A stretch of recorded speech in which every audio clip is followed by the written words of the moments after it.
For many, if not most of us, superheroes played a significant role in our childhoods. It was Adam West's TV portrayal of Batman that I remember from my elementary school years.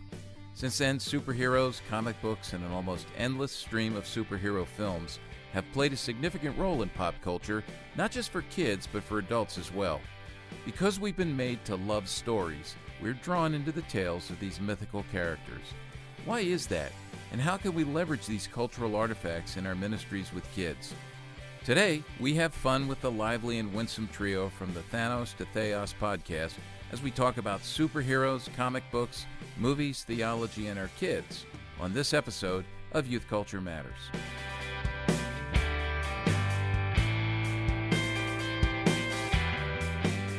From the Center for Parent-Youth Understanding, this is Youth Culture Matters. If you're a parent, youth worker, educator, counselor, grandparent, or anyone else who cares about kids, we're glad you've joined us for this practical, informative, and hope-filled podcast. This is a place where together we talk and think Christianly about the rapidly changing world of today's children, teens, and young adults.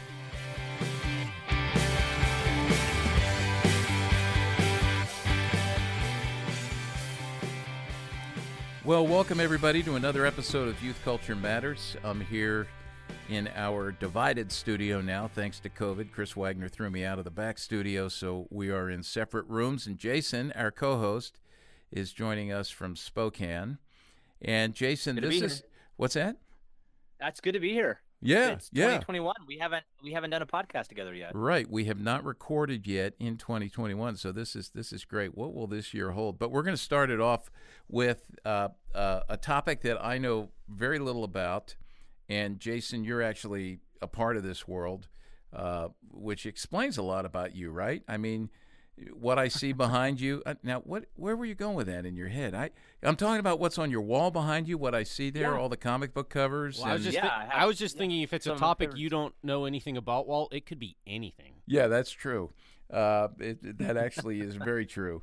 But this one, I'm gonna learn a lot, and we're gonna have some fun with this. But we're gonna talk. Jason, why don't you talk about what it is we're gonna hit on today? Well, we're going to dive into conversation around comics, characters in comics. We're going to talk about superheroes. I mean, it can't get any better of a podcast episode than this.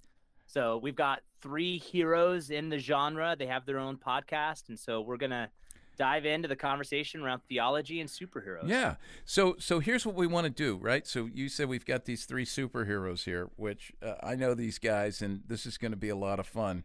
But they have a podcast that's centered around comics and comic culture and superheroes and theology. And I'm going to let them tell you a little bit about it. And rather than call on one of you, let me just say it this way. I'll ask, the one of you that's the alpha dog in this crew, would you speak up and just tell us about your podcast? Okay. I was throwing you a line here because I'm not sure. I'm going to say that's Kevin, because Clark and I talk the most, and then Kevin comes in with these wisdom bombs. And it's like, okay, yeah, we should just let Kevin go first. I actually hoped that this would spark a fight, because this was me I was throwing something in there to just see how you guys would respond. I don't know who the alpha dog is. Everything sparks a fight among us. Oh, It's Kevin! true. Kevin's talking. True. So Every episode. Yeah. Somehow I'm always in the middle of that fight. See, this Well, is. Mike's Well, I'm always the sure you villain. have a hard time picturing that. If you And- agree with me, we wouldn't have any problems. Yeah, and here we go. So That's like, false. let's get Kevin. Why don't you tell us about the podcast, and then tell us about these guys? Yeah, so we host a podcast called Thanos to Theos on the Rooted Podcast Network. You just said it wrong. Yeah, What- man, what- that's not our agreed upon. We had a whole episode about how to pronounce the name, and you're already saying it wrong. Thanos. Thanos. what I said. You said Oh, Thanos. You said Thanos. You've been working on your Thanos. Greek papers too much. The non-MCU accurate way. Sorry, I'm They still in can't seminary, agree on guys. the title of their podcast. Yeah, I'm still in seminary, so yeah. Sorry, guys. I am getting mixed up on all this stuff. Anyway, so yeah, we started this podcast. Actually, Mike was the genesis for this, I think. Yes, he was. Yeah, just he thought it would be. He loves comic books, and we've had multiple conversations about the Marvel movies, comic books as a whole, how we grew up reading all our comic books and stuff, and he thought it'd be awesome to find the intersection between comic books, youth ministry, pop culture. And so we are on opposite sides of the country. I'm from Los Angeles. Clark is from San Francisco, and Mike is from Boston. And so we've been doing this podcast together now since the pandemic began. Actually, this was one of our pandemic projects. Okay. And all you guys have been involved in youth ministry for some time. You've all been students. You are students, and this is sort of a side hobby, or maybe a life-consuming, all-consuming hobby. I know there's a lot of passion already. I mean, you guys can't even decide who's the boss. I love this. This is good. Yeah. Tony Danza. Yeah. So, and by the way, I'm going to let everybody know that we say this all the time, but anything these guys mention today or we mention in terms of resources, including their podcast, where we'll include links to that if you go to cpyu.org and look for the player for this particular episode of Youth Culture Matters. You'll be able to scroll down, and Chris Wagner will put all the links there, including the link to their podcast and a pronunciation guide, by the way, so you're able to say it correctly. So Walt, does that mean we're also going to include comic books? Like comic that would be a very long list. Yeah, and maybe like, I mean, if you want to do that, that's going to be a lot of work for Yeah, Chris, well, I've watched Chris. footnotes. I have watched Chris do this over the years, and he was thinking does the spend a same thing, lot of Jason. time on it. So this could be a record setter. This could be a record setter. So let me ask this question, right? I'm fairly ignorant on this, but I have done some research over the course of the last 24 hours just to learn a little bit more about you guys. And just to be honest, it's quite frightening what I'm learning about you just from your interest in comics, because I've gotten some of that. But so a lot of people who are into comics, I mean, the most basic argument. Would it be Marvel versus DC? Is that the most basic argument that people have? Is that where it all starts? Okay. And my understanding is that that's the comic version of Arminian versus Calvinist. Okay, there's the theology, and that's about as deep as we'll probably get today. But Kevin, Clark, and Mike, you guys do agree you're all Marvel guys, right? Is that accurate? That's correct. Okay. Yep. That is correct. Plus Batman. Yeah, okay, plus Batman, all right. I'm throwing that in there right now. All right, okay. I know we're going to hear Marvel more plus about Batman. that. And this is a little sampling of what you'll hear when these guys are arguing with each other on their podcast. Jason, are you a DC guy? Like behind you on the wall there, what are those? It's a mix of Marvel and DC. And so for our listeners, just so you know, I do have a number of comics from my collection that hang on my wall in my office at home. But yeah, I'm split. But I also wonder, real quick, because I think this is a generational love. Like I think there is a split, because I think my generation and older might say DC, and I'm guessing that many of you are late 20s, early 30s. Is that a good estimate? I'm 40. 40. Okay, so you're just a few years younger than me. Kevin, Clark. Yeah, I'm early 33. 20s. Okay. All right. Well, let me ask this. I want to know when you say Marvel, DC, because I think that there are people in my generation a little bit older that might be a little bit split, but as you get older, it's DC, because they grew up with nothing but DC. Marvel really didn't come on the scene until the late 60s. And then you see a difference in the way the characters are developed. So I'm just really Jason, curious. are you like 70 then? Like I don't understand. Yeah, I might be. Yeah, he grew But up in the 30s. I sit in the middle with regards to Marvel and DC. Like we're the split. But I want to hear you guys talk about why Marvel. Why is Marvel your jam? And if you would, by the way, I'll just throw this in. If you could comment on Archie comics as well. So I actually grew up Archie. reading Archie comics. I did. What's that? I enjoyed them. I But agree. I do you too. know, when I was a child, I spoke like a child and I thought like a child. And then I put childish things behind me and grew up to mature comics. Okay. Yeah. Hey, look, I moved on from those. Chick publications were The Chick Track. Yeah, the Chick Tracks were, something else. I wouldn't purchase them, but I'd pick them up every now and then, like in a restroom at a stadium or something like that, where they Wherever would they show were up. allowed. Yeah. But go ahead and answer Jason's question there. Well, Yeah, I mean, so I we did a whole podcast on this, right? An episode where we talked about this. think so. It's And hard to Yeah. remember. and Well, I mean, I remember what we were talking about was, for us at least, why are the Marvel characters more compelling? And it really came down to like the type of hero you see in the Marvel world versus the DC world. Because in the DC world, other than Batman, they're all basically gods. They're untouchable, they're indestructible, they're alien in some way. So I think that's part of the reason why everyone loves Batman, because he's so relatable as a character. But then in Marvel, when Stan Lee started, really ramping it up, he wanted something that was relatable. That's why the very first family in comics was a Fantastic Four. It was a family relationship that people could relate to. And he kind of just ran with that. And he constantly was trying to create these characters that both evolved with and touched the language and the heart of the times. So even like Black Panther in the 70s, he made these characters in a way that they were supposed to be relatable. And so I think for us, generally, that's what we would say. That's why we veer towards Marvel. Is there's more relatability, so there's also more depth and intrigue behind the characters than, at least for me personally, that I see in DC. Like I think we were just talking about the Wonder Woman movie last time we recorded a podcast, and like it was a great movie, but then the last 10 minutes it just goes off the rails because she's fighting this other god, and it's just like, what is happening? This is not the Wonder Woman that we related to throughout the rest of the movie. And now in the end, it's just like, all hats are off. They're just gods at war with each other. mm. Do you guys think that DC is really just trying to revamp itself based upon what, like, I think of Superman, Man of Steel, and this is the most recent incarnation, and I think you're right with Wonder Woman, but I think of like Man of Steel, and Superman is not made to be as flawless as he is in the comics. Like there is this dynamic of where they're trying to place him, they're trying to play upon his human nature, not his super nature, or whatever that divine nature you might say, or whatever. Do you feel like DC is just really kind of trying to mimic what Marvel has done, or the success that they've found with the character development? I think they're just trying to make money. Yeah. And I think that's the problem. No, seriously though. Like, I agree.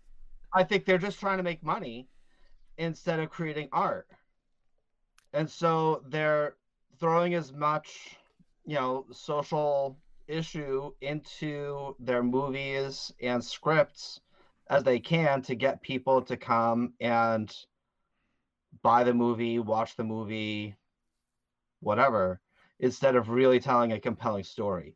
And I think that's why the first Wonder Woman movie was so fantastic, because it was story driven and it was character driven. And then the more recent one was more issue driven. And yeah, I think they're just more about the money than about actually creating art right now. So in that sense, I think that's why the movies haven't been as successful, because I don't think they're true to the characters that we know and love. Like with DC, I want to see the idealization play out really well. So like when you see the first Wonder Woman movie, I mean, what made it so great was the sort of purity and her innocence. Yeah. And I think the moment that the movie tries to take that and go in a cynical direction, I think that's where it kind of loses everybody. And so I think that's where it's falling down. Well, and there's like this fantasy aspect to DC versus Marvel where it's relatable because it's Right. like real cities, Right. like New York, I West Coast. yeah, exactly. It's not Metropolis, Mhm. it's not Gotham. And you can, in some ways, Gotham, you can kind of relate in a particular way. Metropolis, New York City, whatever. But it gets a little bit confusing. And so you're trying to blend these different realities. And it feels like Marvel, if I'm correct, always tries to use landscape, geography that people can relate to. Is that, would that also be something else that adds to its ability to have success? I think so, totally. because you can Yeah. look at the comics and the movies that Marvel does, and you can see yourself in them. Right. Like I even think about Miles Morales. He's swinging around the Bronx and checking out different places that are landmarks in the Bronx that people know of, like shops or restaurants that kids can say like, hey, I know that place, like, or that's just like the market down the street from me with the same type of guy who runs it. So explain who Miles Morales is for our listeners, because they may not understand. And or for know who me, it is. and for me, And to help Walt. yeah. Maybe Mike should, since you actually read that series. I'm still early on. Oh yeah, in but his we've all arc. seen Into the Spider-Verse. And We've seen Walt, Into the you Spider-Verse, should. and yeah. It's fantastic. And I'll admit I played the PS4 game of Miles, so Yeah, yeah. So Miles Morales is a teenage boy from the Bronx, African American guy who gets bitten. He gets bit by the same radioactive spider from the Spider-Man story, or slightly different. But so basically, he becomes the new Spider-Man. And initially, people were all sorts of ticked that they basically just recreated Spider-Man but made it black, and thought that it was just this kind of social justice type of thing. But he's actually a different. He is a genuinely different character. He's not just a black Spider-Man. And the stories that he brings to the character from a different perspective, and kind of a slightly different set of powers, and different people who he fights and everything. It's really, really compelling. really great story. So, Yeah. I'm pretty stoked for him to enter the MCU, hopefully. So I have a question for you guys. Wait, what's the MCU? I know what it is. Marvel but don't- Cinematic Universe. Okay, all right, gotcha. Just if you're using acronyms, help us out here. But so here's a question for you guys. Obviously, you are deeply immersed in this. You have tremendous knowledge. I'm a little worried you know more about this than you do about theology. However, It may seem that way if you said listen to one of our episodes. Yeah. But so you're all working with students. You've all worked with students. Are you finding that you have students who are as into this as you are? And would it just be maybe a coincidence that these kids are in your ministry? Or do you find that kids are actually drawn to you because you have this interest in this growing, bank of knowledge about this world? Well, Also, go ahead, Kevin. I was going to say that I think there's a divide between comic book readers and comic book movie watchers, viewers. Movie watchers, yeah. Yeah. So I think the comic book movies have really brought all of these stories into the mainstream. And it's almost like in our public consciousness, those are the sort of canonical character versions versus those of us who have been reading comics for a while. That's still a little bit not as popular. I'm not going to use the word that Walt wants me to use, but I'm going to say it's a little less popular. But I'd say among students, I mean, because the Marvel movies have been such huge touchstones in our culture, it's definitely helped me bridge the gap with many of my students. Yeah, and I want to be sure I hear. But Clark, were you going to say something to that, or? Yeah, I was going to say almost the same thing, but I've most recently worked with mainly older students, so like 18 to 25-year-olds. And same thing that Kevin said, they're really into the movies, but to be as into the comics as we are is still not quite cool. Like we had another episode about this on nerd versus geek culture, and how nerd culture is becoming pop culture. Nerd culture is kind of taking over. So like nerd culture being things like, whether it's Japanese anime and cartoons, things like Pokemon, One Piece, to comic book movies. But the geek culture is still a little, under the wrap, subterranean, so to speak. And we talked about this because Mike was totally fine watching a midnight showing of Endgame by himself in the theaters, but ashamed to walk into his local comic book shop. So there's still this taboo around us geeks versus the popular nerds. This is that is. I don't think that episode's actually released yet, but we did record it. Yeah. That's, Has it not been? well, Yeah, I'll we've say I recorded it. relate to that, Mike. I relate to that. Like Yeah. I can understand. Like there Totally. is this like dynamic of I'll go to a movie by myself, watch Endgame. Absolutely, I'll watch it 3 times by myself. I don't care. It's but like walking into the comic book store. Yes, it's nostalgic for me. Like I have so many great memories. Yep. Brings me back to Yes. childhood. Yeah, but there is a Yes. dynamic of when I'm in the mall and I walk in there and there's no one else in there except for me, and then there's a bunch of tables for like Dungeons and Dragons and other stuff that they're playing in the back. I'm like, Magic wait, cards. what am I stepping into? And You know, I know we need to go to break. No, before we do, not yet. I got a couple things I need to ask about before we go to break because I'll forget. But go ahead, Jason. Because this helps move the conversation forward and will frame some of the conversation that we have later. But we haven't discussed favorite character, character in the MCU and in the Marvel universe. And DC, like I know Batman was mentioned, but I would just like to know each of your favorites. Hey, let's do that when we. Let's hold that because I think I know who the favorites are, except in your case because you're all over the place. But I think I know who the favorites are, and I actually prepared some trivia questions for these guys based on their favorite characters. So okay. watch Kevin run onto like Wikipedia right now to get himself ready for this, but. No, let me just say this fascination with just the differentiation between the terms geek and nerd, and I'm thinking back, so I'm in college, and someone's using the term geek, right? And by the way, just so you're all certain, it wasn't a reference to me, but at that point in time, you're wondering do you know what a geek originally was? Anybody know? I don't.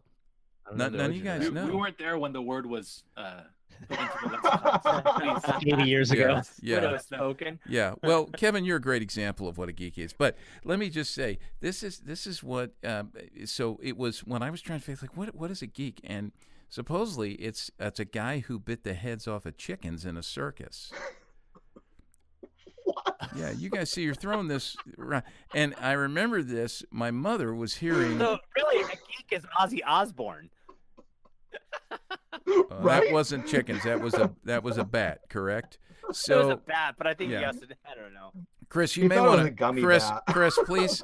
Chris, please fact check this. All right, right now while you're sitting there. But here's a This is a conversation happened in my house growing up because 3 boys.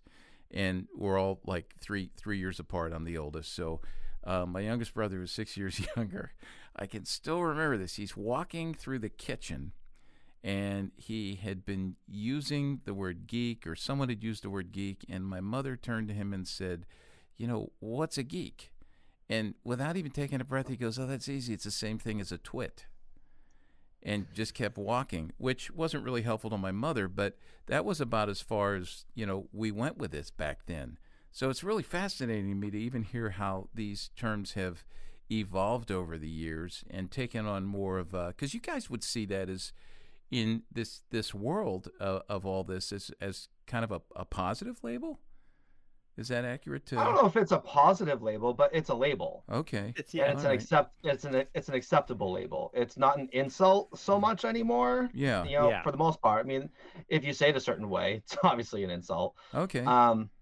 But I think it's kind of just like, yeah, I'm a geek. Okay. All right. That's just what I do, what I am. And I think it's the same as like cosplay is a acceptable, normal thing, even though it's still kind of weird. Yeah.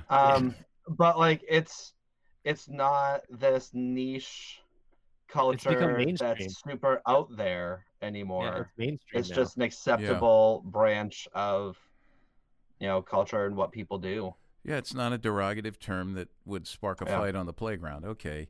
So before we go to break, I just have a couple. You guys are Marvel guys. Jason, you can weigh on this in on this as well, but I have just a few questions for you, and I want to see who can answer these. So here's the first one, and just, speak up if you think you have the answer. Marvel Comics owned the rights to what word from 1975 until 1996? Does anybody know? Oh man, this is great. So I'm going to give you No. I'm going to give you 4 options here. All right. So multiple choice. I was going to let you go if anybody knew about it. Okay. Mutant, Panther, Zombie, or Laser. Yeah. I say mutants. I'm good. Yeah, mutant. Yeah, I'll mutants. go with that too. No. Yeah. It was Zombie. They owned the rights to Zombie from 1975 until 1996. Marvel Zombies. After publishing Tales of the Zombie in 1973. Wow. Marvel Zombies. Yeah. I actually knew that before I asked it of you, and you guys revealed you didn't know that. So I hope you're impressed. But I've only known it for 24 hours because I went searching for it. So all right, here's another one. By you all. Here's another one. What was unique about the title of the comic book? What was unique about New X-Men issue number 118? New X-Men issue number 118. Oh, crickets! This is great. All right. Is that Phoenix Rising? Is that Jane? Jean Grey? That I can't answer, Yeah. but this is interesting because we're gonna talk about this a little Is bit that later in terms. where Black Panther debuted? No, Oh. no. Let me tell you what it is. This is kind of like the youth pastor, the culture watcher in me. I found this question and thought it was fascinating. The word sex was concealed in the illustrations at least 18 times, almost one on every page. And the reason was the illustrator, Ethan Van Sciver, did it because he said Marvel was annoying him at the time and thought it would be fun to inject a little mischief into his work. Wow. Yeah. See, I really thought you guys So would know petty. all this stuff. All right, one more before we take a break. And this one bleeds into my world, okay? What British band's co-founder and singer worked for Marvel between 1975 and 1977? Do you guys know this? This is horrifying to me that I've asked 3 questions, and you. All right, so Well, here's this. This is before our time. yeah, Russell. Ask something I'm from gonna before the make a guess. 70s. Well, gonna but make a no, I guess. thought you'd know. So, Okay, go ahead. Hold, let me. So he say the question one more time. I want to make a guess. What British band's co-founder and singer worked for Marvel between 1975 and 1977? All right, I'm going to tell you because I was going to guess is the it the Rolling Who? Stones. do you know who but- Neil Tennant is from the Pet Shop Boys? Oh, yeah. He was. Did you know this? Did you guys know this? I mean, there's fascinating No. stuff about Marvel. He was an editor with Marvel Yeah. and working over there, and he was anglicizing the American spellings in the comic books for the British versions. And he was also tasked with the job of indicating when the superheroines were too scantily clad and they needed to be redrawn to be dressed more decently for the audience there. So just some fascinating stuff. So, all right, when we come back, I'm going to ask you some questions that I think you might be able to answer, and we'll continue our conversation. Stay with us.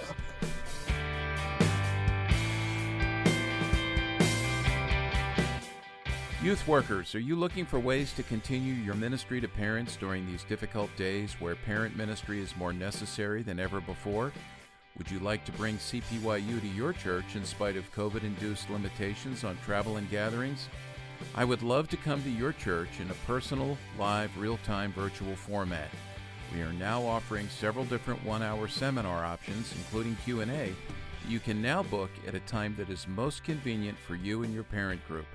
Participants can join as they gather in one place together or from their own homes. You can learn more about these seminar options by visiting our website at cpyu.org and clicking on the link for the virtual parent seminars. We have a limited number of dates still available during 2020 and through the spring of 2021. Remember, to learn more and to book a CPYU virtual parent seminar, go to cpyu.org.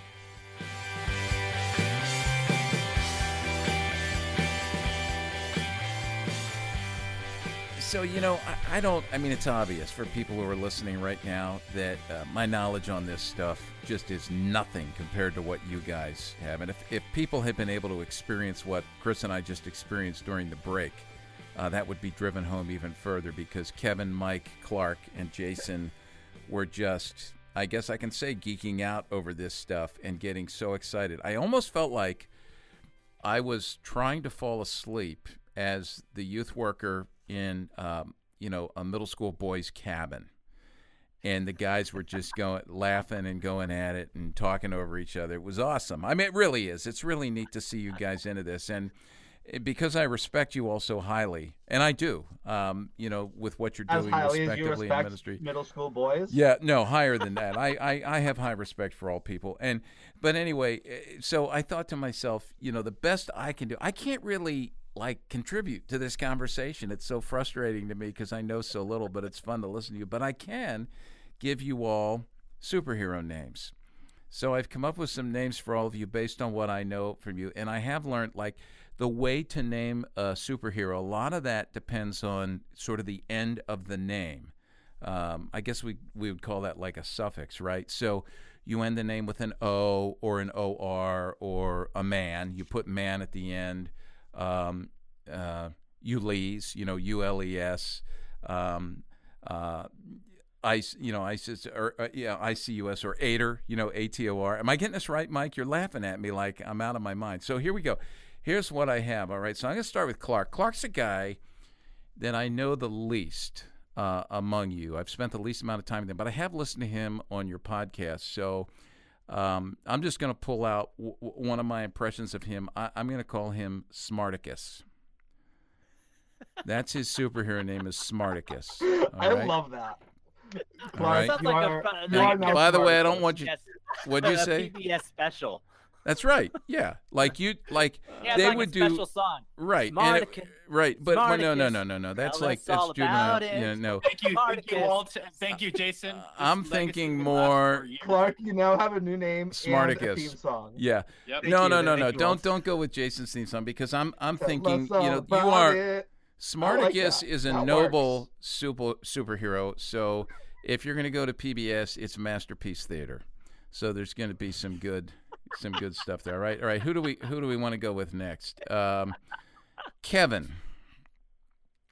You have like the shortest last name of anybody I know. Yee. So I just thought like I just wanted to add a suffix to it. So you are Yeeor.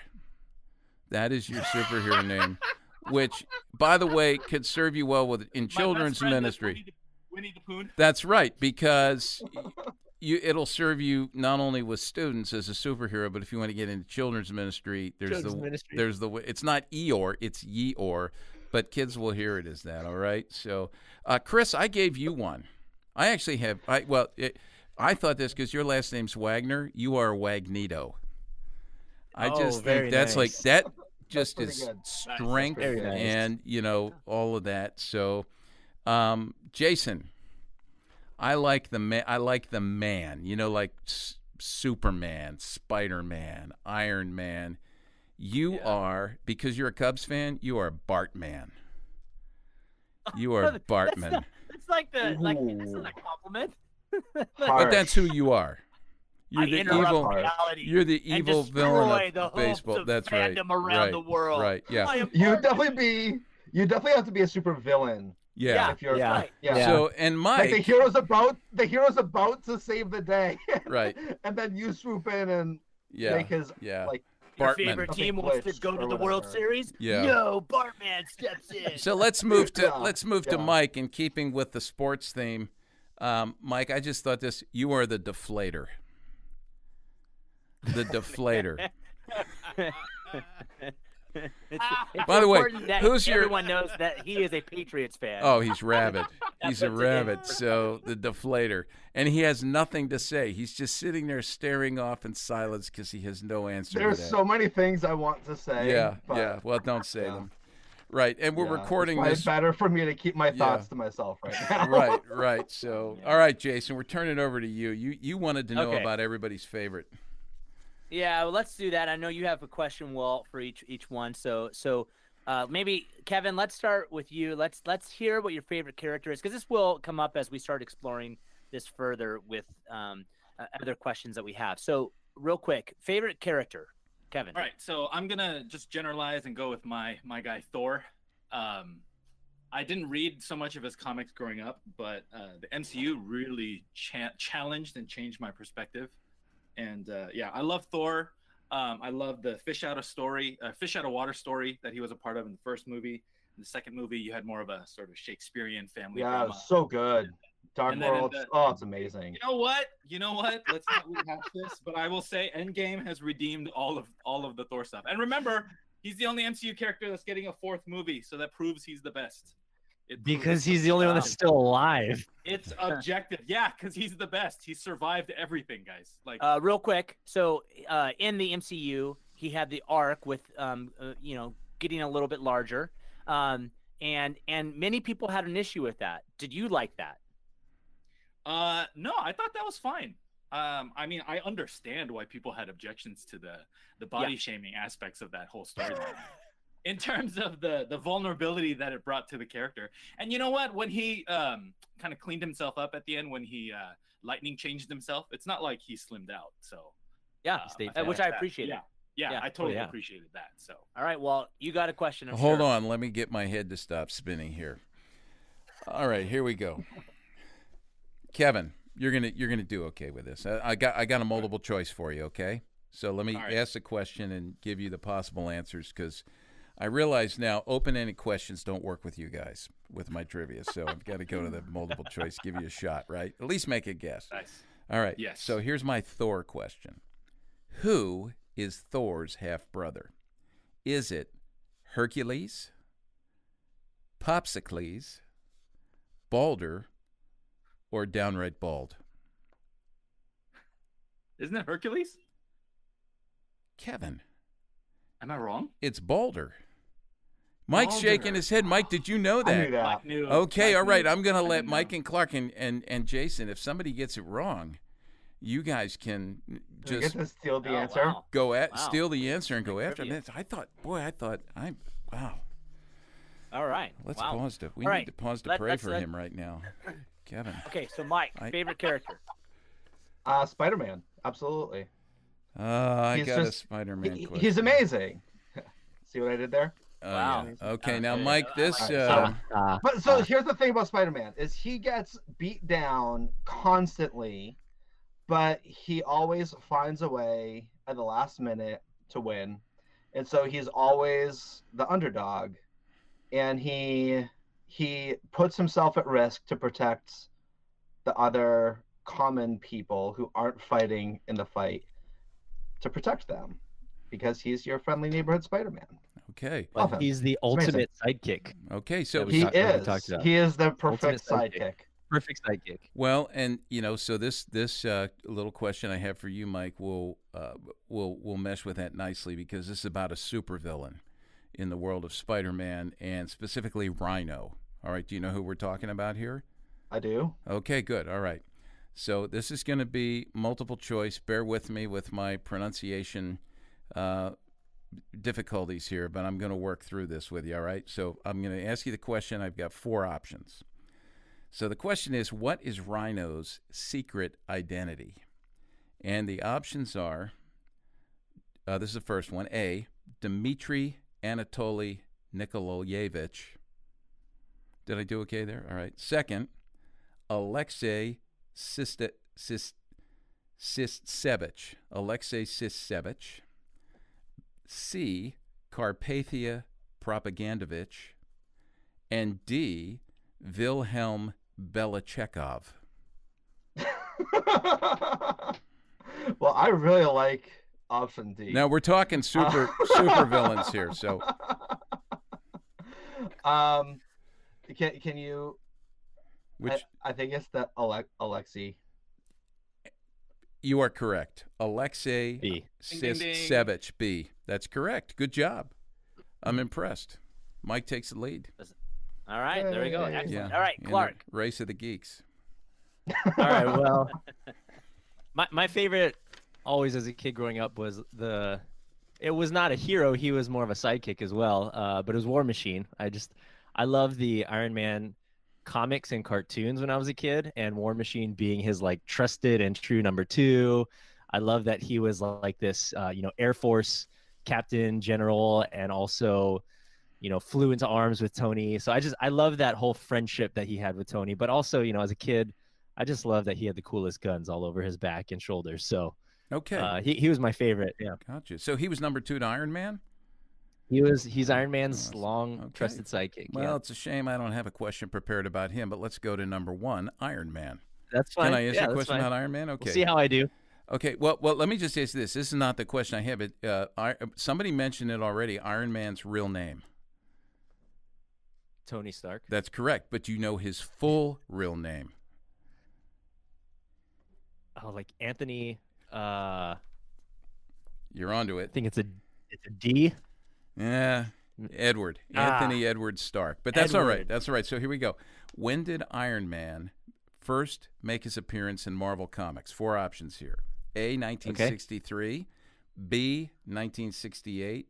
C, 1974, and D, 1988. Oh gosh, I'm bad with dates. I know it was Tales of Suspense, but I don't know what issue it was. That is impressive. I'm gonna say it's 1964. Oh, you're so close. It's 1963, 68? but 63. But you got three. Tales of Suspense, correct? Tales of Suspense number 39, and then 39. He received that was his first appearance as a character. He received his own title in Iron Man #1 in May 1968. So you threw a lot of dates in there that were really good. That's excellent. All right, good. So we got those three guys. Jason. Yeah. Go for it. Working on the assumption, I have trivia on both Daredevil and Mike's erroneous evaluation of who was your favorite, the Green Lantern. But so when I was younger, it was Green Lantern. But yeah, Daredevil. All right, let's go with Daredevil. My adolescent. Daredevil was the thing that I loved most. Okay, so last time we talked, you did mention Green Lantern at some point in our conversation. Yeah, I did. I'm not pulling up from nowhere. Yeah, when I was younger, when I first started collecting comics, Green Lantern was the go-to.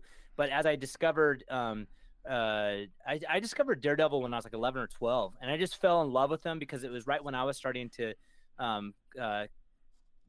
it's when I became a believer. It's when I started engaging in my faith, and Daredevil was one of the first comics that I read where the character actually was always wrestling with their faith. So yeah. I appreciated it. And he's basically the Marvel's Batman. Yeah, it really is. Yeah. He's more of a Batman than Batman is. That's right. Echolocation and all that. Right. I've heard this conversation before. All right. Daredevil trivia. Yeah. All right. It's multiple choice here. Four possibilities. Okay. Which of Daredevil's love interests suffers from dissociative identity disorder? A, Typhoid Mary Walker. B, Claire Temple. C, Electra Nachios. D, Bella Grande Nachos. Okay, so the question, they suffer from what? Dissociative identity disorder. I think it's typhoid. Typhoid Mary Walker. What? Yeah. What kind of things do you like? I mean, I was reading about this villainous. It is deep and dark. It's creepy. Yeah. It is. It's creepy. It is. The world is a scary place sometimes. By the way, I saw her picture too, and that was I don't know if I'm even going to be able to sleep tonight after seeing that. But okay, yeah. Well, let's talk. Hey, let's shift gears here. Technically, he never saw her, so it's not a problem for him. Okay, but in fact, I mean, it depends on how we define sight. Yeah. Chris, Chris, are you picking up on the fact that there's not a question we can ask or a name we can mention with these guys not going off down rabbit trails of like? And not only rabbit trails, but rabbit trails of disagreement. Oh yeah. They're all over the field. This is our bread and butter. So let's shift gears here because I really want to talk about, for those of us who are not a part of this world in the way that you guys are, those of us who haven't been sucked into this endless vortex that you guys are in. It really is a vortex. Yeah, but no, seriously, I want to ask about, how helpful is it, or how helpful has it been to you to be a part of this, and to be able to connect with students at a deeper level who have an interest with this, or B, I'd love to hear about this too. How can we utilize our knowledge of these stories and these stories themselves in ways that allow us to perhaps illustrate the truths of the gospel, any way at all, maybe that you've been able to use these in youth ministry? Yeah, well, let me jump in first then. I think one of the things that you all and CPYU does so well is focusing on cultural exegesis. And I've used your 3D guide for media discernment so many times in ministry, and discover, discern, decide, and asking those questions, which really are the basic hermeneutical questions that we ask when we look at scripture, right? What does it mean? What's the message? And now what do we do with it? And bringing that to the world of comics to culturally exegete what's happening in the world of comics. And one of the things that I am routinely noticing, which matches up with what we see going on in our culture, is that we villainize our heroes, right? And we make our villains sympathetic. And I think one of the main ways where I see this is in the DC movies, especially with how they make how they make Superman all like dark and grim and brooding. And, you know, like in the comics, Superman is supposed to be like so godlike, like just like absolutely perfect Boy Scout figure who no one can stop, and he always does the right thing. And then in the movies, they make him, you know, like dark, brooding, and then they focus on the collateral damage and the people who he hurts when he saves the world from destruction. But my aunt, you know, got killed by the rubble that fell from that building, so now I hate him, or whatever. And then we make the Joker this sympathetic figure who is like a hero for people who are struggling with, you know, depression and anxiety and mental health situations. And we make the Joker lovable. And that's just what we see going on in our world around us. So I find comics to be an easy way to have that conversation with students. So they say, oh yeah, we do that, don't we? And then we can talk about, you know, our perfect Christ. And so, you know, that's one way that I like to use comics and ministry and conversations. Can I follow up on that? And anybody can answer this, but you raised an issue there, Mike, where, you know, so when I watched, you know, I watched Superman when I was a kid, and it was Superman from TV 20 years before, I guess it was made, you know, Clark Kent, Lois Lane, and I can't remember who played Superman, but what you're saying resonates with me about who he was: squeaky clean and perfect. Problems are solved very quickly. Nothing is ever left untied when an episode is over. The good guy always wins. The good guy never commits any sort of immoral or indecent act. You know, there's no dark side to the good guy. And, you know, so as I've tracked with television over the years, what I hear you describing in this world that you guys are tracking with, you know, I think we just had this conversation this week. I think back to the television show Mad Men, and, you know, people say, I'm not going to watch that because there's depictions of immorality, but the immorality is not glorified. It's quite a view into the human condition and the spiraling down of the human condition, which is actually, you know, a theological truth in so many ways, especially as you read Romans.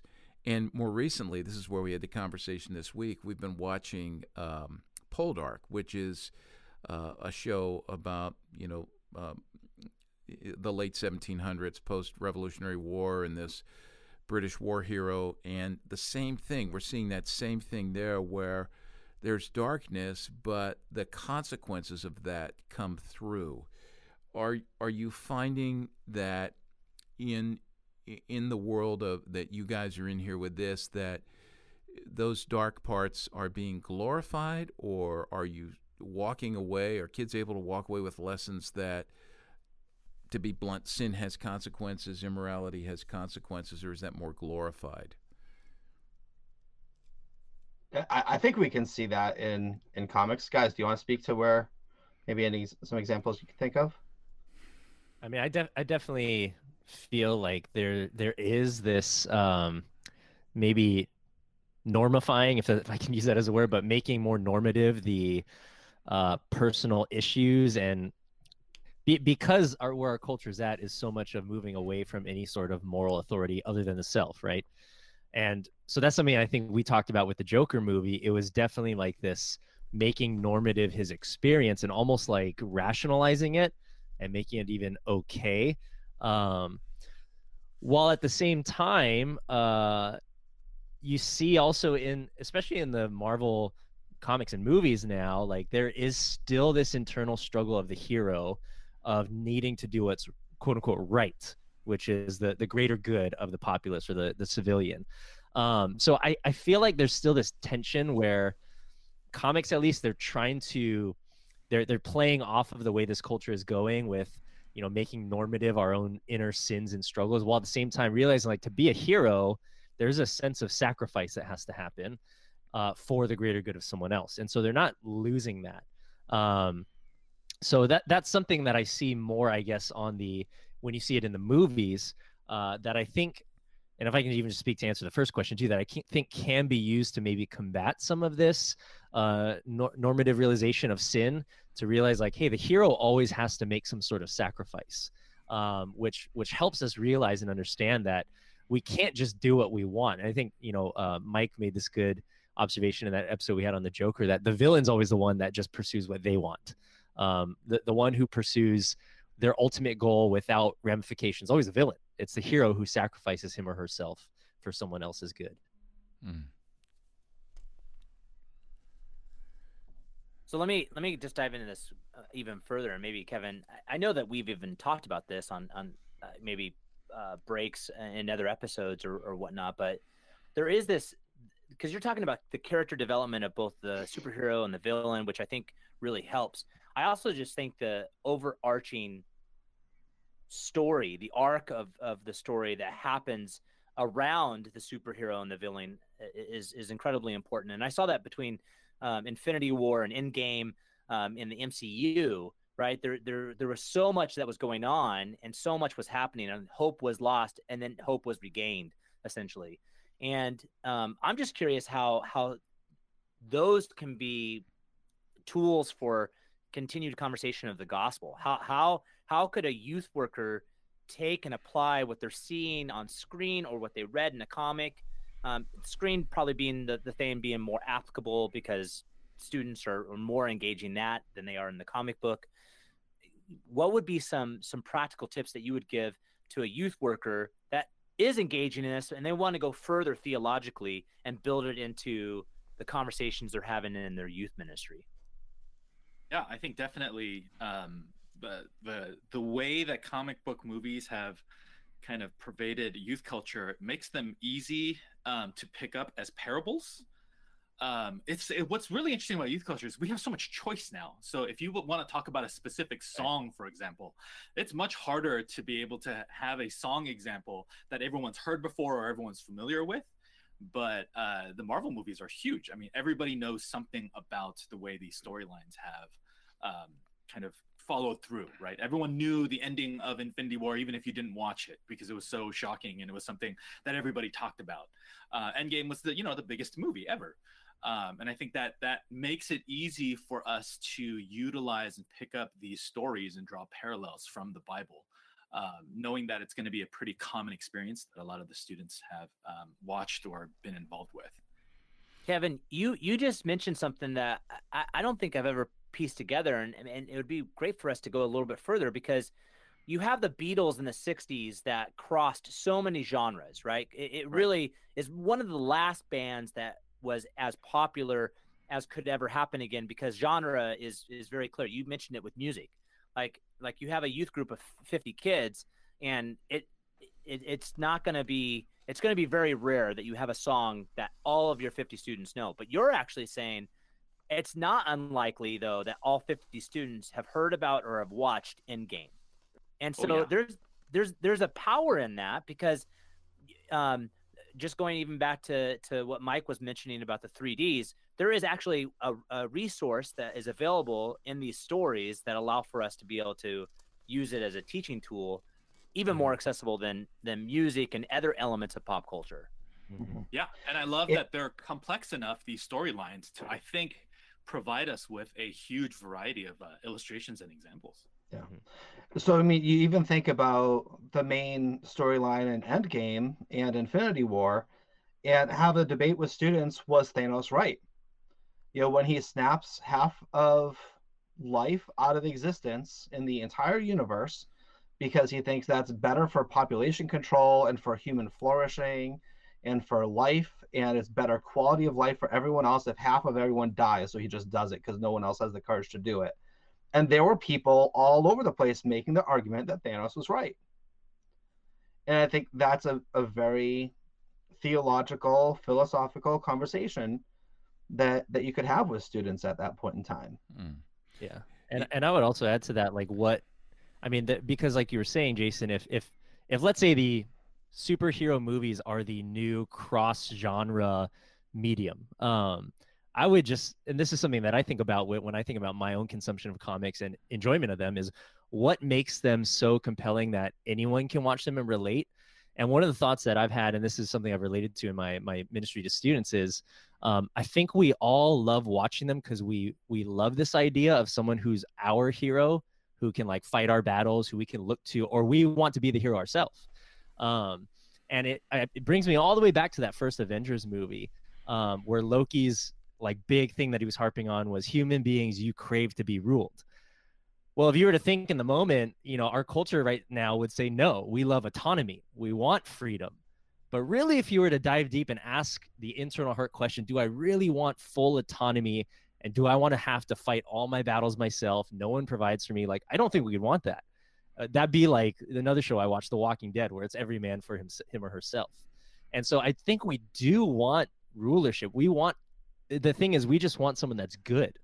And that's something that I think the superhero genre plays with, is you have all these heroes that have their humanity that either taint their superhero, you know, character or what they're doing, that really can, I think, play into this longing of humanity that we have, where we long for a hero and we keep looking at other human beings to be that person, but in all their imperfections, they won't fill that void that we have. Have any of you guys done like a viewing party with a group of students in a room? You watch the movie together and then you ask certain questions of it. Have you done that? I've gone to the movie theaters with students. So as the movies have come out, you know, you take a group of students and then you have dinner and you talk about the movies and stuff. Yeah. Those are fun. Yeah, it would be fascinating to know, you know, obviously Mike mentioned the 3D guide. But even beyond that, that's something that we have here, you know, where we talk to kids about discover, discern, decide. And it's really about digging into the worldviews that are presented in there and how does that measure up against the truths of God's Word in a biblical worldview. But I wonder if anywhere there's and if we can find it, we'll post it. But any sort of movie discussion guide that would be really helpful to get at the root of some of this and offer opportunities for youth workers to have sort of a ready-made list of questions that they can ask to process these things.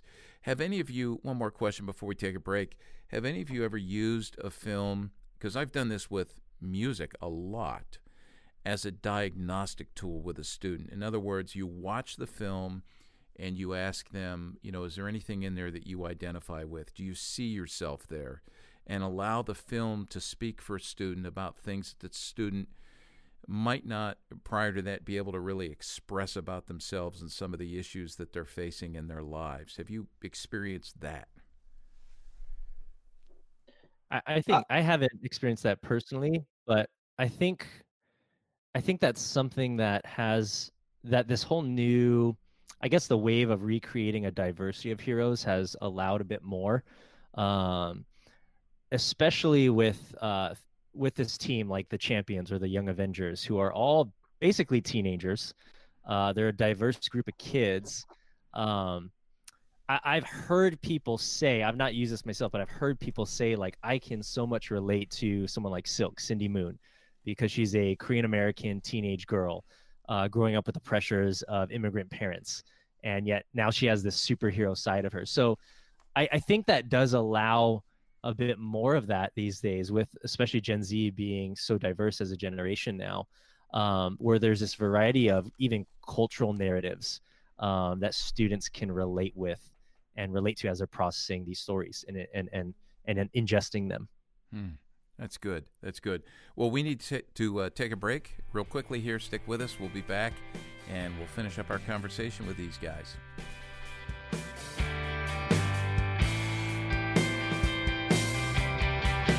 Tens of thousands of kids have been trained by their parents and youth workers to think Christianly about music and media with our How to Use Your Head to Guard Your Heart 3D Guide to Making Wise Media Choices. This easy-to-use teaching tool needs to be in your youth ministry toolbox if you desire to teach your students to integrate their faith into all of life.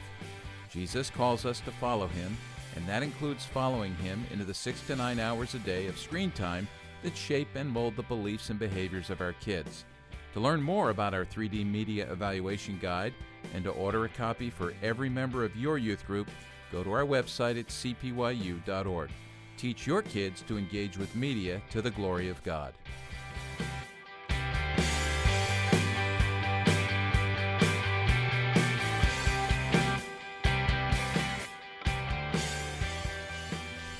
So one of the things that we say here all the time at CPYU when we train youth workers, we train parents in how to understand culture and how to exegete culture is we talk about the fact that culture serves as both a map and a mirror. It is both reflective and directive.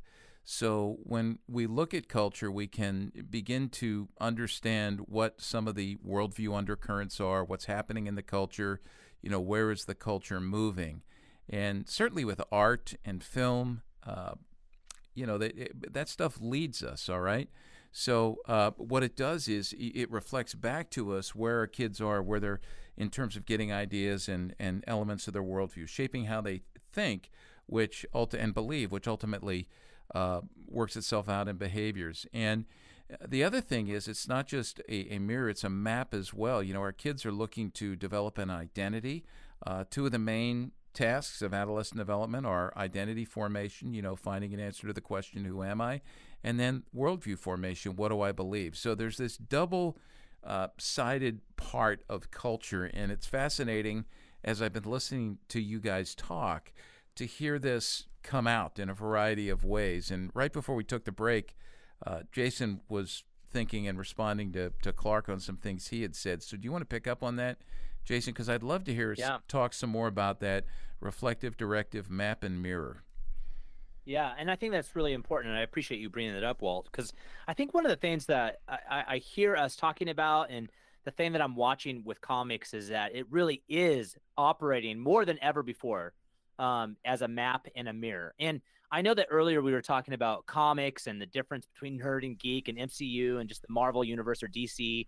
But the thing that I am finding is that there is this loop that's kind of occurring where a lot of youth may not be reading comics, but comics are more popular than ever before. And what I mean by that is the storylines are being reported on, being discussed in pop culture and in the news, even though people might not be reading those storylines.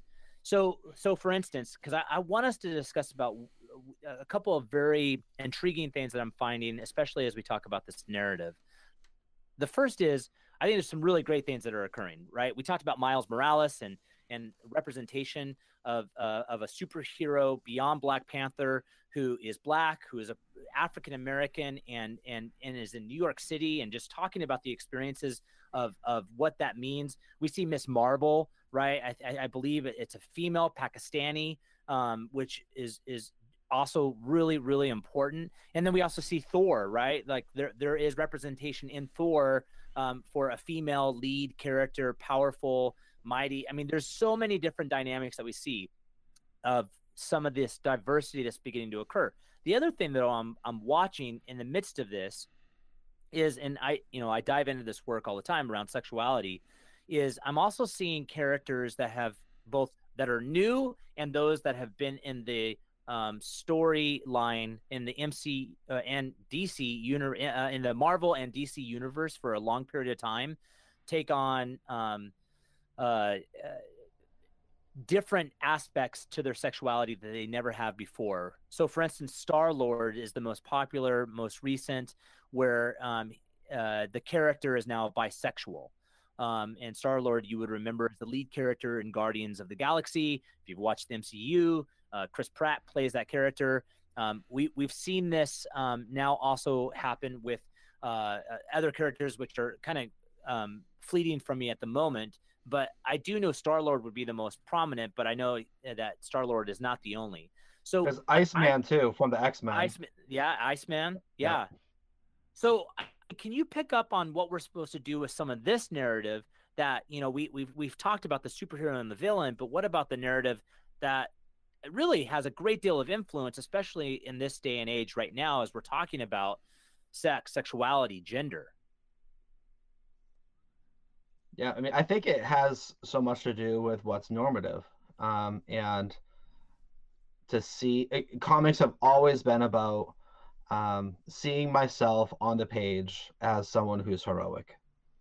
And with Iceman, with Star-Lord, and now I don't think it's a spoiler alert, right? But in the WandaVision show, she and Vision just had these twin babies, and in the comics, they're known. One of them is Wiccan, and one of them is known as Speed, and Wiccan is gay, and there's rumors that another character who's going to be revealed in the next few episodes of WandaVision is the comic character of Hulking, who is Wiccan's boyfriend, and they're both members of the Young Avengers.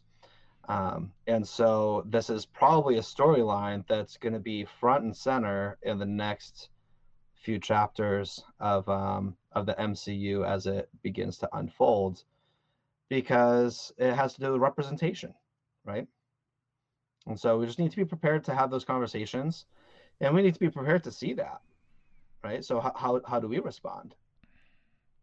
Yeah, so that'd be a great question. I mean, how would you? I mean, you're the experts with comics, and you're in many ways diving into theology, right? Theologians, and so I'm just curious how we take what we're seeing there, or maybe help some of our listeners take the next step and then apply it to the conversation. Well, Kevin's writing a seminary paper about this, so I'm just going to put you on. I love that spot. Yeah.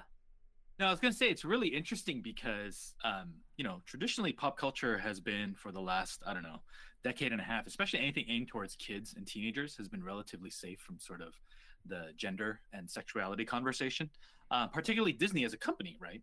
Like they have hinted at certain things here and there, and it's always been major news when a character in a Disney movie is going to be have some sort of other type of sexual like Ocean's Trading Post in Frozen.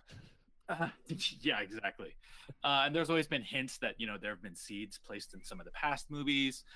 People kind of go back and have this revisionist history idea, but the Marvel movies, for the most part, the last decade and a half, like they've been relatively avoiding that conversation, but they have to reckon with it now because it's so much a part of our culture. So in that sense, you have the comic books definitely being a reflection, not so much a map, because they need to kind of follow the culture with this regard. They're not necessarily leading. And I don't think that they've ever been leading in that regard, which says something, right, about where we are. But I think that it underlines absolutely that as youth workers, we need to be prepared to have these conversations on a personal level. We need the counseling piece. We also need to learn how to teach about these things in a way that Gen Z will receive. Because I think a lot of the ways in which we talk about this automatically turn a lot of kids off. Because again, this is so normative in our culture. Hey, Kevin, you something you said there just about the reflection piece of it. But think about. I want your thoughts on this, because I would push back a little bit and want to hear how you respond to this. But think about the kids who are getting into this at younger and younger ages without anyone to really help them, process what they're reading, what they're seeing in this particular genre, the messages, the worldview messages that they're seeing there. And do you think, though, that does map things out and develop that normativity so that by the time maybe we think in the church as youth workers and parents that now it's appropriate to have a conversation about sex and gender, my kids are old enough, those values, those beliefs have already been mapped so effectively and established as so normative, and of course affirmed by things beyond, just the comic book world or the world of superhero films, so much so that, boy, maybe we've just taken that mapping perspective or understanding so lightly that we've really missed a chance to at ground level. Because Jason, you and I always say, whoever has a conversation first owns it, right? Yeah, absolutely. Yeah, so I'm wondering about that. I just think that maybe that there is a type of catechetical or catechesis taking place with this. I know you agree with that at some level, but I just wanted to talk about that. No, I think actually, no, thank you so much for giving me an opportunity to kind of nuance this. You're right. So these movies are aimed from a sort of commercial aspect at a certain age category. But if we're honest, that age category is not the only people that are watching that. So I was in animation for a long time, in the animation industry for a long time. And the way that we categorize shows is, this is kindergarten, this is preschool, this is preteen, this is teen, and so on and so forth. And we have these age categories. But informally, everybody in the industry knows that if you're targeting a show for 9 to 11-year-olds, really the people that are watching it are the 5 to 7-year-olds. It's that category right underneath them that this stuff is going to be most popular, because again, it does move culture forward. So yes, thank you for giving me an opportunity to talk about that. That is absolutely true. So in that sense, you have a map for the younger kids that are watching these things. Yeah. So and what parents, we got to be. And what you're talking about there, this is again is a phenomenon that people need to be aware of called age aspiration, where kids aspire up. They're going to look for things that make them feel older, seem older, be perceived as older than they actually are. Yeah. And so I would just add. Sorry, Clark, you can go. I'm just thinking, as I would just add into this conversation on the sexuality side, we are seeing a new trend of comics and the MCU and comic book superhero lore following the same trend of reflecting a non-heteronormative sexuality, non-conforming sexuality. But I would also just, as much as we see this and we're like, oh my gosh, like from a conservative Christian background, we kind of freak out, right? Like, we need to have a tighter rein over how we watch things. Well, I would just kind of pull back and maybe remind us too that sexualization has always been there in media and especially in the comic world. We had a whole episode on this on our podcast too about sexualization of females in comics. That was super I mean, if you read any of the comics from especially like the 90s, it was very much playing into this, like, balloon-chested women, scantily clad outfits. It was just a heteronormative sexualization, so it wasn't given as much attention. And especially like even Tony Stark, who's known before he's Iron Man as this philanthropist playboy, that self-proclaimed playboy that he says himself. And so I think it's just a reminder that we have to have the same sort of attentiveness and assertiveness in how we think about how these mediums are shaping our view of sexuality. It's just more apparent now because it's not what's normative for us from a conservative background, but I think it's good to even pause and go back and question how we've allowed certain things to seep into our media watching just because they were quote unquote normative. And unfortunately that had also its own detriment to the shaping of young minds. Yeah. And as a youth pastor, I mean, I'm looking at how can I partner with parents to help teach kids about biblical sexuality. And Jason, I'm so thankful for the series that you and Preston just released about Christian sexuality, and have been talking about that new curriculum and video series with the other pastors and staff members at my church to get the green light to figure out how are we going to work that through with students. And one of the main questions is, well, who do we use that series with? And I'm trying to argue, I think we need to go through it with, maybe in a modified way, but with our middle schoolers too. And everyone's like, I'm really uncomfortable with that. I'm like, look, this is when kids are having these conversations.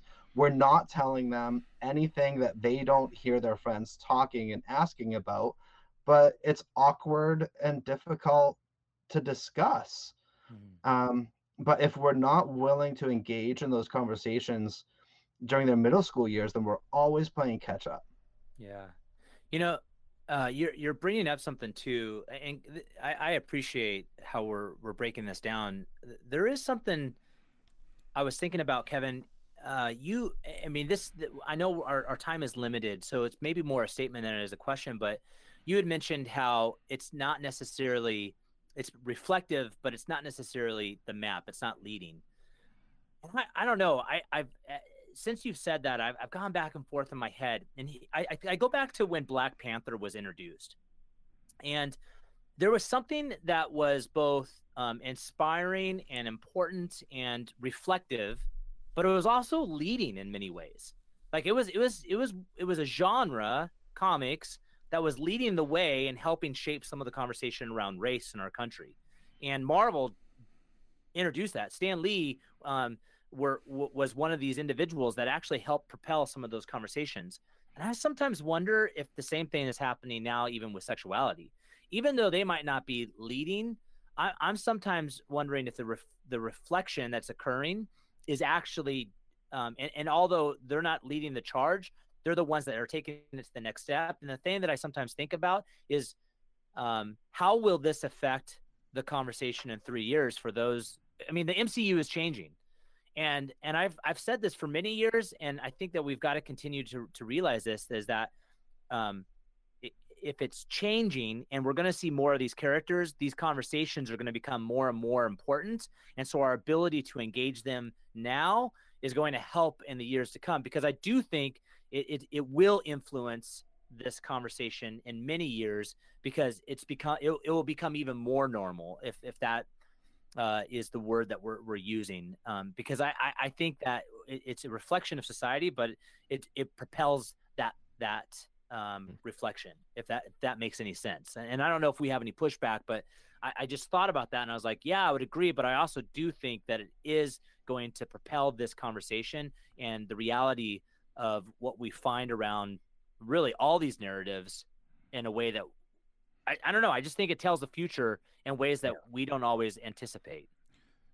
Yeah, and I would see like Marvel has this huge stage that they're now giving a platform to these stories for. Yeah. Yeah, you know, sometimes I think you can think of this two ways, that culture is downstream from the comic world that we're talking about here, and the comic world is also downstream from the culture. So there's that sense that we need to be really aware of that. I know we've reached the end of our time. There's so much more I'd love to talk about, and I know we're going to have you guys back on again, because Chris and I have been highly entertained by just listening to and watching the four of you go back and forth.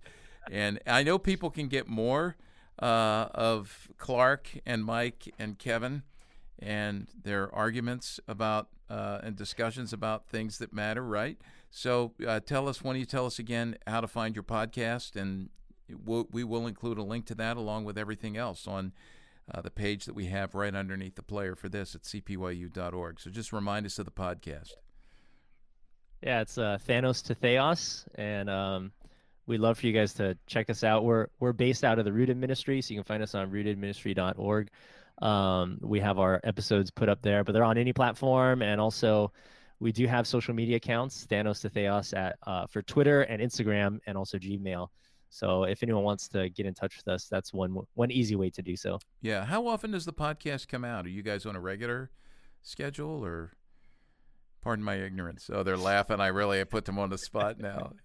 That sounds like you need to go. Kevin can answer for us. Sounds like you need to record. As regular as we can be. Okay, that's good. We try to be as regular as we can I remember my grandfather saying that. More fiber. Yeah. So, I really appreciate you guys. And one of the things I'm going to take away from this is that, that world is not really benign in terms of ideas. You have helped us really understand that.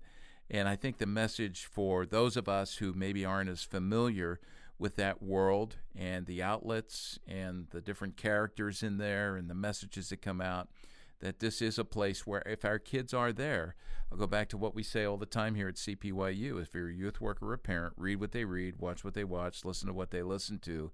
And the only way we find that out is if we ask and have an open avenue of relationships, and then spend some time, again, watching, listening, reading, and then talking about what you see, asking questions. That's one of the things that I came into this today a little bit. I felt a bit handcuffed because I had no clue other than just a little bit of time I spent yesterday trying to come up with, snarky questions for you guys and ways to make fun of Mike and his love for New England sports. But, it is. This is a big deal, and you're right. So I really appreciate it. Jason, I love your input on this, and to see you get excited was that was worth what I paid to be on this today. So that was good. Yeah.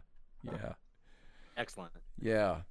Anything for the good of the order, guys? Any final words you want to leave with people here before we sign off?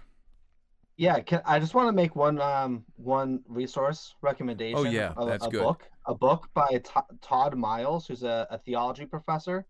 wrote this book called Superheroes Can't Save You, Epic Examples of Historic Heresies. I can't speak anymore. Yeah. But yeah, Superheroes Can't Save You. And he uses different superheroes as examples of Christological heresies. So, for example, Batman, is a human, but he acts like a god because he's the perfection of humanity, and that type of savior can't save you. And Superman seems like a human, but he's not. He's actually, being from another planet. And, that's obviously Christological heresy because Jesus was fully God, fully man. And so he uses different superheroes to teach about Christology. And I find that to be a really helpful resource for youth workers to kind of have in their back pocket. Yeah, good. Well, I appreciate you guys very much. And to me, you are exemplary in your commitment to know theology, to teach good biblical theology, and to really be in tune with the culture as well. So keep it up, and we will direct people to your podcast. Well, thank you, everybody, for listening, and we will chat with you again. Jason, do you want to say something? Yes. Oh, no, I was just going to say bye to Yeor and to the Flater and to Smarticus. Yeah, Smarticus. I love that. Thank you for having us. Yeah, and Thanks, you guys. Bartman, great to have you out of the left field stance and on the podcast. Another World Series. Yeah, there you go. That's awesome. Great. And by the way, we're going to sign off here very quickly because none of you to this point have had any notion at all about giving me a superhero name. We are done. Thanks for joining us for Youth Culture Matters, a podcast from the Center for Parent-Youth Understanding. If you'd like to learn more about today's youth culture, visit our website at cpyu.org. And if you have any questions, comments, or feedback, email us at podcast@cpyu.org.